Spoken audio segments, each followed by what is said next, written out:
Bapak, Ibu, dan saudara-saudari terkasih, Namo Sang Hyang Adi Budaya, Namo Buddhaya. Namo Buddhaya. Hari ini adalah hari terakhir, malam terakhir, di mana kita masih akan membersamai tubuh fisik yang kita cintai almarhum Bapak Lai Hongqiu. Besok kita akan mengantarkan jenazah beliau, tubuh fisik beliau menuju ke tempat peristirahatan terakhirnya di pemakaman Lawang, ya. Kalau 2 hari yang lalu kita sudah mencoba untuk melihat lebih dalam bagaimana kita bisa melihat bahwa kepergian beliau ini adalah hanya sebatas kepergian dalam wujud fisiknya semata, dan bahwa beliau almarhum tetap hidup di dalam diri kita masing-masing, terutama sanak keluarga, kerabat, dan mereka yang memiliki hubungan karma dengan beliau. Dan sebagai sanak keluarga, kerabat, dan semua yang memiliki hubungan karma dengan beliau juga tetap membersamai, menyertai beliau. Hari ini kita akan mencoba melihat lebih dalam mengenai upacara-upacara, doa-doa yang kita panjatkan untuk mengantar kepergian beliau. Setiap hari keluarga mengadakan doa untuk beliau. Dan ternyata doa-doa itu tidak cukup hanya apa yang kita ucapkan setiap hari ketika kami datang kemari ke tempat ini saja. Ternyata doa-doa ini juga disampaikan oleh keluarga dalam bentuk-bentuk yang lain. Kita melihat di altar ada air, ada banyak juga yang mempersembahkan bunga, baik karangan bunga di altar maupun bunga yang ada di samping kanan dan kiri, dan juga di luar ada bunga, ada dupa, ada lilin atau pelita, ada buah-buahan, ada makanan. Kemudian di sebelah sana juga ada rumah-rumahan, ya, miniatur rumah, lalu ada alat-alat transportasi dan benda-benda lain yang melambangkan harta, ya, ada uang-uangan, peti harta, dan sebagainya. Kita perlu mengetahui bahwa persembahan-persembahan ini tidak berhenti pada tradisi semata. Adalah baik untuk melestarikan tradisi, akan tetapi lebih baik lagi ketika kita mengetahui maknanya, sehingga ketika kita mempersembahkan ini semua itu dengan sepenuh hati, karena kita tahu maknanya, bukan hanya ikut-ikutan semata-mata tradisi. Dulu mama, papa, emak, engkong dulu lakukan ini, sekarang kita lakukan ini. Kalau hanya ikut tradisi semata-mata, nanti anak-anak cucu kita bertanya, Papa ini artinya apa? Mama, emak, engkong ini artinya apa? Kenapa kita harus pasang dupa? Kenapa kita harus bakar rumah? Kita tidak bisa menjelaskan. Ketika kita tidak bisa menjelaskan seperti itu, maka ada kemungkinan bahwa tradisi-tradisi ini akan terputus. Dan ketika tradisi-tradisi ini terputus, saya khawatir akan ada kegelisahan di dalam hati Bapak dan Ibu sekalian. Kalau anak-anak saya nanti sudah berpindah keyakinan, nanti siapa yang mendoakan saya? Sebetulnya kalau kita mau melihat lebih dalam, mendoakan dengan tradisi, dengan cara apapun, sebetulnya selama itu didoakan dengan hati yang tulus, tentunya akan sampai juga, ya. Tetapi mungkin ada satu kerinduan di dalam diri Bapak Ibu seperti hari ini memperlakukan orang tua ya dengan melakukan persembahan-persembahan ini, mungkin ada harapan bahwa kelak anak cucu akan melanjutkan tradisi ini. Oleh karena itu kita perlu mengetahui maknanya. Di sini kita melihat bahwa sesungguhnya persembahan-persembahan ini adalah doa yang diwujudkan dalam bentuk fisik. Harapan-harapan kita yang kita harapkan terjadi pada almarhum yang kita cintai, dan juga karena kita tahu almarhum tetap menyertai kita di dalam diri Anda masing-masing, maka harapan-harapan itu juga adalah harapan yang tertuju bukan hanya pada almarhum semata-mata, tetapi harapan untuk diri kita masing-masing. Ada pelita, ada terang. Kita ingin jalannya almarhum di alam sana selalu terang, ya. Demikian juga kita yang masih hidup di dunia ini selalu diberikan terang di jalan hidup kita. Ada dupa. Dupa di sini melambangkan persembahan diri kita seutuhnya. Mungkin kita bisa mengingat kembali kebajikan-kebajikan almarhum selama hidupnya. Itulah yang telah dipersembahkan oleh beliau. Seperti dupa yang mempersembahkan dirinya, memberikan harum untuk sesama. Dan harapannya tentu kita semua bisa melanjutkan apa yang telah beliau lakukan semasa hidupnya. Memberikan persembahan untuk sesama kita. Berguna bagi sesama. Di sini ada buah-buahan yang mengingatkan kita bahwa ketika kita mempersembahkan buah-buahan ini, tentu kita memilih buah-buahan yang terbaik, ya.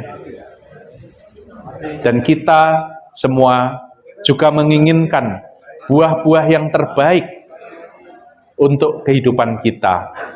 Maka untuk mendapatkan buah yang terbaik, benih yang kita tanam pun harus benih yang terbaik. Kalau kita ingin mendapatkan hal-hal yang baik dalam hidup kita, tentu kita perlu memberikan hal-hal yang baik juga untuk sanak keluarga kita, untuk sesama kita, untuk orang-orang di sekitar kita. Dan kita tentu bisa meneladani juga apa yang telah almarhum perbuat semasa hidupnya. Terutama bagi Anda yang hidup bersama beliau, punya ikatan karma dengan beliau, tentu bisa belajar banyak hal dari bagaimana almarhum semasa hidupnya melakukan yang terbaik. Di sini juga ada makanan. Makanan mengingatkan kita bahwa tubuh dan batin kita membutuhkan asupan nutrisi. Makanan fisik seperti yang dipersembahkan di meja altar ini menutrisi tubuh fisik kita. Tetapi batin kita dinutrisi oleh apa yang kita lihat dengan mata kita, apa yang kita dengar dengan telinga kita. Panca indera kita ini menyerap hal-hal yang menutrisi batin kita. Kalau kita melihat dan mendengar hal-hal yang jelek-jelek, baca berita gosip tentang orang-orang, ya, itu kita memberikan asupan racun untuk batin kita. Tetapi kalau kita membaca hal-hal yang baik-baik, mendengar kisah-kisah yang menginspirasi, itu kita memberikan asupan gizi pada batin kita. Itu tentang makanan. Kemudian di sini juga kita melihat ada rumah-rumahan. Tentu rumah ini pertama-tama dipersembahkan dengan harapan agar almarhum mendapatkan tempat kediaman yang layak di alam sana. Akan tetapi kita juga jangan lupa bahwa almarhum tetap hidup di dalam diri Anda, di dalam diri kita semua. Maka kita perlu juga menyiapkan rumah untuk batin kita. Secara fisik, semua sudah tinggal di dalam rumah, ya. Secara batin, di manakah rumah bagi batin kita yang sejati? Rumah adalah tempat di mana kita bisa berdiam, beristirahat, mendapatkan rasa aman dan rasa nyaman. Dan rumah itu bukan lain adalah saat, sekarang, dan di sini. Seringkali kita menemukan diri kita terbelenggu oleh masa lalu, terjebak oleh masa depan. Misalnya, ketika saat ini almarhum sudah meninggalkan kita, mungkin ada di antara anggota keluarga yang sedikit ada rasa penyesalan, kenapa dulu saya tidak melakukan ini dan itu. Rasa penyesalan itu wajar, akan tetapi tenggelam di dalam penyesalan itu bukan suatu hal yang bermanfaat. Yang penting adalah apa yang bisa saya lakukan saat ini. Mungkin ada penyesalan, kita tidak melakukan sesuatu yang mungkin seharusnya kita lakukan semasa almarhum masih hidup. Akan tetapi sekarang kita tahu bahwa almarhum juga hadir selain di dalam diri kita masing-masing, juga di dalam diri anggota keluarga kita. Maka cara yang terbaik untuk mempersiapkan agar kita tidak menyesal lagi adalah saat ini kita lakukan yang terbaik untuk orang-orang di sekitar kita, untuk orang tua kita, pasangan kita, anak-anak kita, menantu, mertua, semua orang yang ada di sekitar kita, yang adalah juga keberlanjutan dari almarhum, yang punya ikatan karma dengan almarhum. Dengan melakukan sesuatu yang terbaik untuk mereka, kita melakukan hal itu untuk almarhum.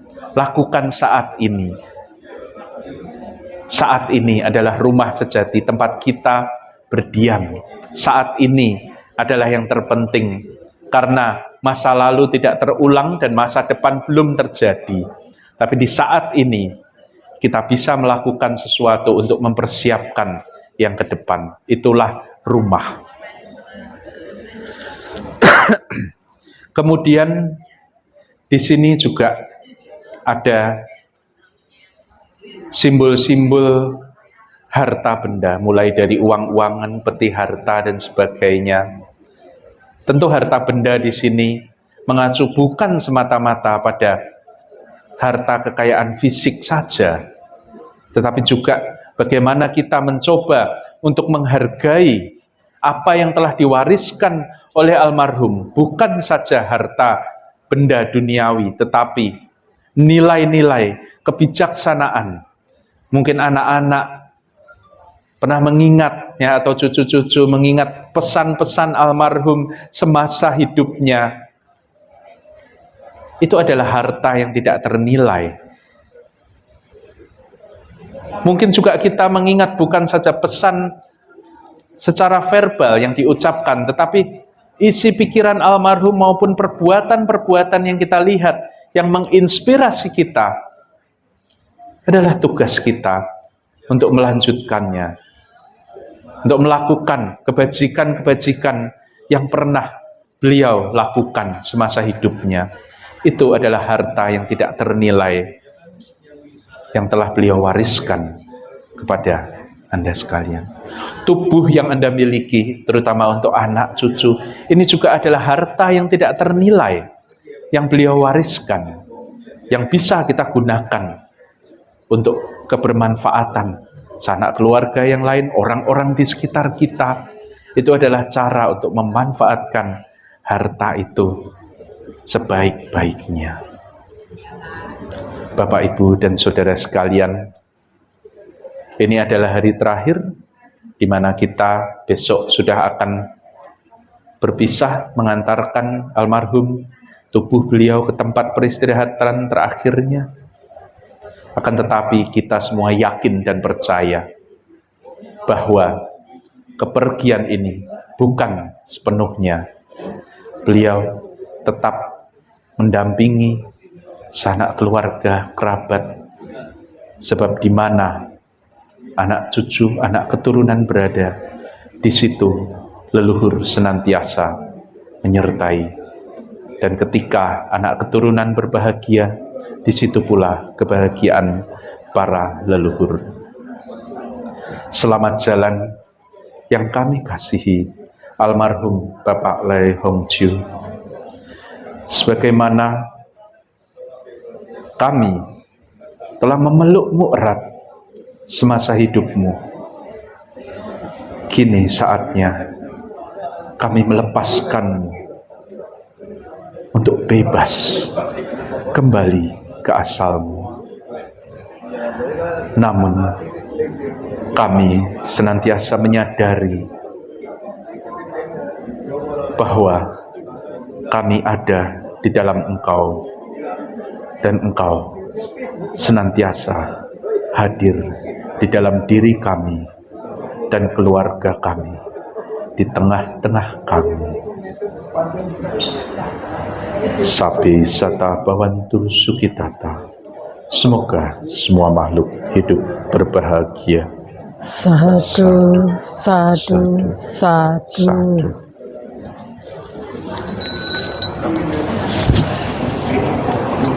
Marilah Bapak Ibu kita berdiri, kita akhiri rangkaian doa malam terakhir ini dengan memberi hormat sebanyak 3 kali. Hormat pertama, hormat kedua, hormat ketiga. Namo Amitopo. Namo Amitofo.